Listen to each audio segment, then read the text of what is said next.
Hello everyone, Merciless Vaughn here, back with another Bleach Brave Souls video, and in this one we're going to be talking about whether you should summon or skip the 1000-Year Blood War Puppet Zenith Summoning Banner coming out in less than 24 hours.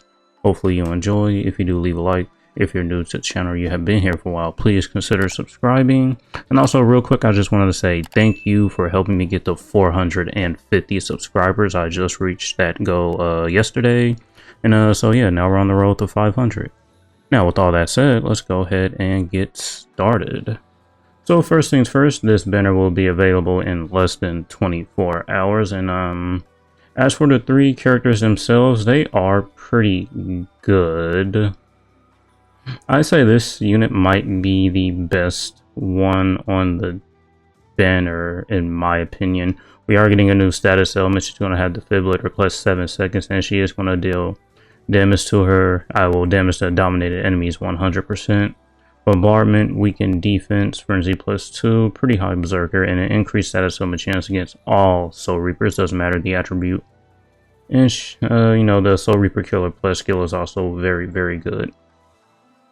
As for the other two units, they're just pretty much guild quest units, but so if you're someone that takes guild quests very seriously, these are going to be some pretty good pickups. The Ranker Killer plus skill, speed units, let's see, damage to burning enemies 40%, weakened defense, sharpshooter, and then the increase, just pretty much bonuses that you get in guild quest, the range damage, frenzy plus 3, and killer effect 50%. Damage to lacerated enemies, also pretty good as well. And let's see here, increased status element chance against all rankers, doesn't matter the attribute. And also immune to the fire status element, and also 2 soul traits, which is pretty good. So the damage to lacerated enemies 30% from the soul trait and 70% in her skills, which will just basically add out to 100% damage to lacerated enemies, which is great. And just a nag guild quest unit that has a heal and a boost on the SA2. Well, is it a boost? No, it's not a boost. It's just a heal and a barrier on the SA2, but still pretty good. Only gets frenzy plus 2 in guild quest. Outside of it, it's only frenzy plus 1, so I say this is probably the weakest out of the units here. But if you're someone that needs a ranged nat unit for the is this a nat unit or a melee unit? Yeah, ranged nat unit for a squad 0 weak in guild quest. She does have the squad 0 killer plus skill, so she would be a great addition. And then this right here just talks about the new dominate status element. And then we have the character pool. I do think this banner could have been a lot better, honestly. I mean, it's the 3 new units. I can't say too much about these 2 units right here because I don't have them, but when we went over them, they were pretty good. And I do think this Ichigo is very, very good. He doesn't have any status elements, but he does have the Pierce Iron Skin skill and damage to enemies not affected by helmet 100%. So those skills right there are going to have great longevity. Everybody else here, I'm pretty sure already has their resurrection, so they're pretty much old. And if you pull them, those are just some orbs that you get back. And so we're just going to go over the featured units very quickly. Alright, so first off here, we have the Asnot, who is a Mind, no affiliation killer unit with the soul trait of strong attack, recharge time minus 14%. He's a ranged unit with that slow and weakening on all of his attacks except his SA2. He has the barrier on his SA2. Innate skill, sprinter, full stamina only, reduce strong attack cooldown 6%. He's immune to the freeze status element. Devastation is 40%, Havoc 20%, Frenzy plus 2, Defibrillator plus 5 seconds, damage to a status element is 40%, Multi-Barrier plus 2, Sharpshooter, any status element spiritual pressure boost 80%. If I'm not mistaken, this Asnot and the Byakuya were like mid-month units, and I do think these were like some of the best mid-month banner units that we've gotten in a very long time, but I'm not too sure. I can't really remember. I think these units came out a year ago. But yeah, that is the Asnot, pretty good unit. Alright, so we have a 1000-Year Blood War Byakuya, who is a technique, no affiliation killer unit with a damage inflicted at full stam, 30% soul trait. Let's see, melee unit, weakening on all of his attacks except his SA2. His SA2 has a boost on it. Innate skills, Sprinter, Marauder, he's immune to the fire status element, devastation 40%, reduce strong attack cooldown 12%. Full stamina only, increase strong attack damage 40%, frenzy plus 2, defibrillator plus 5 seconds, damage to a status element 40%, enhancer, start barrier, and booster plus 10.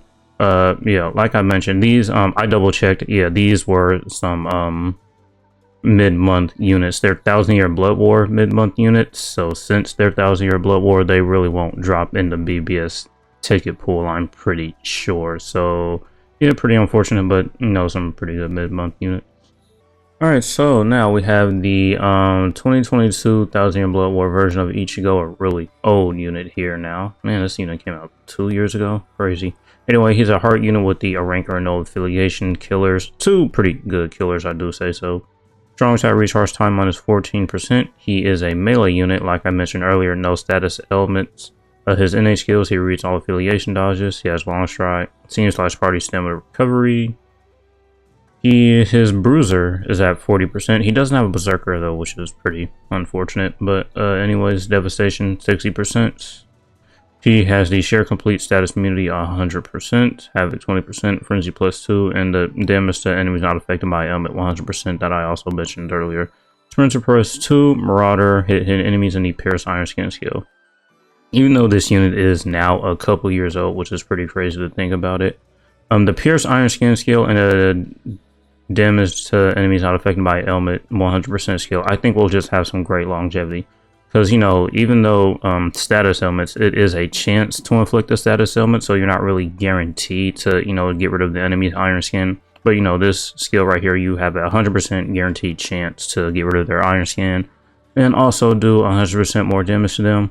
Although, do be careful if you are in, like, any co-op, well, I guess it will be, like, inheritance trials. If an enemy is inflicted by a status element by, you know, like, people in your party, you won't get this skill.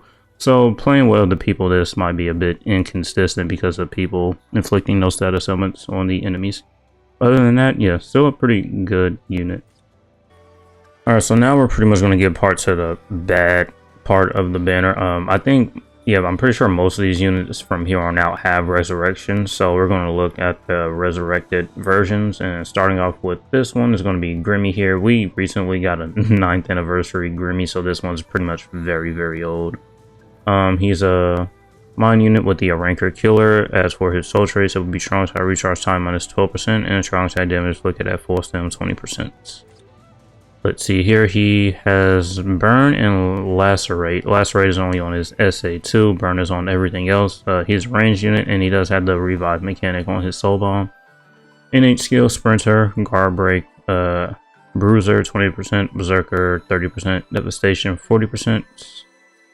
He has a complete status immunity, havoc 20%, frenzy only at +1, defibrillator 2 seconds, increased mind attribute, damage to status element affected enemies for Quincy's 30%, and the status element spiritual pressure boost 50%. I mean for our resurrection nowadays, I guess this is okay. Having a complete status immunity is great. Getting some increased strong attack damage is good. And, you know, spiritual pressure boost, you can never go wrong with that. I mean, the more damage, the better. So that's the Grimmy there. Alright, so now we have the 1,000-year blood war Candace here. She recently just got a new version in this mid-month. But she is also a mine unit with the ranker killer. Soul trait, strong attack, recharge time minus 12%. Damage to paralyze enemies 20%. Melee unit, paralysis on all of her attacks. Innate skills, havoc 20%. Long stride, bruiser 20%, berserker 30%, devastation 60%, frenzy +1, defibrillator plus 5 seconds, weakened defense, sprinter +2, and the status element spiritual pressure boost. Again, you know, having that damage to paralyze enemies 40% is good. Having weakened defense is pretty good, and her devastation is high at 60%, so her soul bomb could do a tad bit of damage. Pretty good damage, and if you want to stack weakened defense on here for more soul bomb damage, you could, and that would help out. And you know, the spiritual pressure boost is always good to have, and so that's that. Alright, so we have Zombie Toshiro here, another mine unit with the ranker killer. Soul trait, strong attack recharge time minus 12%. His second one, strong attack damage inflicted at full stam 20%. Pretty strong links. He is a melee unit with Frost and Weakening on his attacks, but the Weakening is only on his SA2. Havoc 20%, Bruiser and Berserker are both at 20%, Devastation is at 40%. He has Long Reach, Frenzy +1, Defibrillator +5 seconds, Sprinter +1, Poison, the status element, Spiritual Pressure Boost. Again, Spiritual Pressure Boost is obviously good, but you would probably want to use this guy as like, just a link up with another Mind unit. I do use this unit as a link partner pretty often, and it's, it's really good. Alright, so we have this Yamamoto, or again, Urusai, whichever one you want to call him. Speed unit, Hollow Killer, Soul Trait, Strong Attack, Recharge Time -12%, and damage inflicted at full stam 16%. This is another link character that I use pretty much almost all the time on my speed unit, so he's really good for that. Melee unit, burning on all of his attacks, and he does have damage to burning enemies 30%. His Bruiser is 20%, Devastation 40, full stamina damage boost, 60%. These are soul traits right here. He's immune to the freeze and fire status element, Frenzy +1, Defibrillator +2 seconds, increased status element chance to get power, attribute, hollows, and sprinter. Yeah, like I mentioned, you'll probably use this unit for like a linking partner for your speed units. He is really good for that. And so we're getting some pretty ancient units here. Sajin, he's a Mind unit with the Espada Killer, soul traits, normal attack damage +20%, damage taken -12%. He has, well, it looks like he's a melee unit with no status elements on his attacks. He basically has a transformation. It looks like that's what basically this soul bomb is. Just a transformation symbol. Bruiser 50%, Berserker 30%, increased damage taken 12%, follow up, long reach, flurry +1, weakened defense, sprinter +1, and poise. Yeah, this would be a pretty good linking partner for your brave battle units. If you have this unit, you will probably want to use him. The normal attack damage and the damage taken -12% is pretty good. Alright, so and here we have I think this is like one of the very first 1000-Year Blood War units in this game. This Shunshui here, I think we really need a new version of him, especially since, his fights are coming up pretty here soon in the anime. He's a speed unit with the Hollow Killer, soul traits, strong attack, recharge time -10%, and strong attack damage +20%. Melee unit, no status element, chance to insta-kill on a soul bomb. Bruiser 30%, Berserker 20%, Devastation 40%. Let's see, follow up, long reach 20%, Havoc 20%, Frenzy +1, and Sprinter. Yeah, this is a unit that definitely could get a newer version. I would summon for that. Alright, so there we go. We talked about the 3 new units and the featured units. As for is this banner worth summoning on? Me personally, I honestly don't think so. I mean, the 3 new units are pretty good, with this unit probably being the weakest and this unit being the strongest, and she'll be pretty good for Guild Quest. It's just that the other featured 5-star characters are just, I mean, everything after this 2022 version of Ichigo here is just pretty much not very good. You wouldn't really use these units nowadays. I mean, there'll be some pretty good linking partners, but other than that, yeah. But I guess this Ichigo here, this Byakuya, and Asnot, they'll be pretty good, and obviously the 3 new units will be good as well. But yeah, that's just my opinion. I'm not summoning. If you want to summon them as a banner because any of those units are your favorite from characters from the Bleach series, by all means go ahead and summon. They are your orbs. You do whatever you want with them. If, just summoning for those units make you happy, do what makes you happy and have fun. It's a game. Games are meant to be played to have fun. Anyways, hopefully you enjoyed. Thank you for watching. And as usual, until next time.